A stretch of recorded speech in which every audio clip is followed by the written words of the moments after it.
So I'm prepping this cup to add the pieces on that are going to hold the ribbon.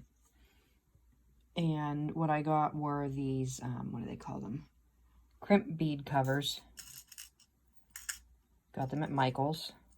Sorry, this is terrible video. Anyhow, they look like this. Okay, they're just this little thing. And then I closed the part that would normally go over the chain. And I leave that hook. What the idea here is that they will sit down in these little tiny holes that I'm drilling. I'll fix them with some E6000 and let them dry thoroughly, probably overnight. Sorry about my office craft room, it's a complete mess. But anyhow, so what I'll do is I'll glue them on there, and then I will add a small jump ring to that and close it, and then I will feed the ribbon through that. And when I'm drilling, I use just a big enough drill bit that'll fit that little backside down into the epoxy, so it's not way high up on the whole thing and just part of it will stick out. And I am only drilling until I get to the black glitter layer, and then I'm stopping, so barely any at all. And I'm doing this very, very slowly. Let me take this out of here.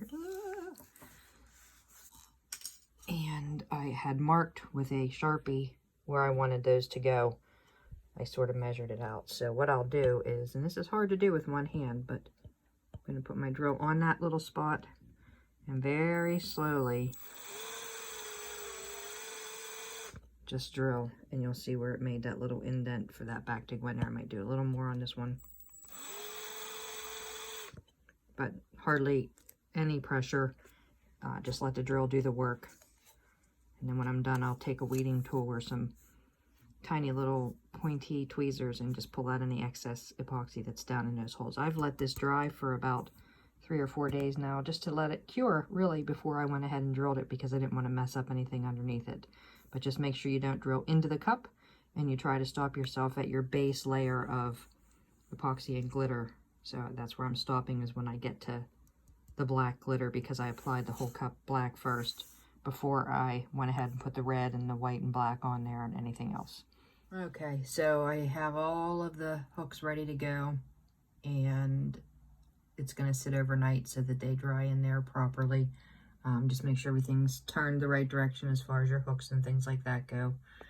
And I'll see you on the next step. So now she's all laced up and ready for the epoxy to go on.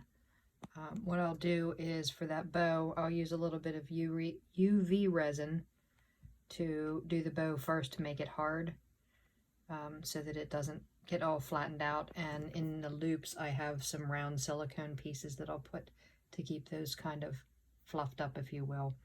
And so there you go. That's what she's looking like.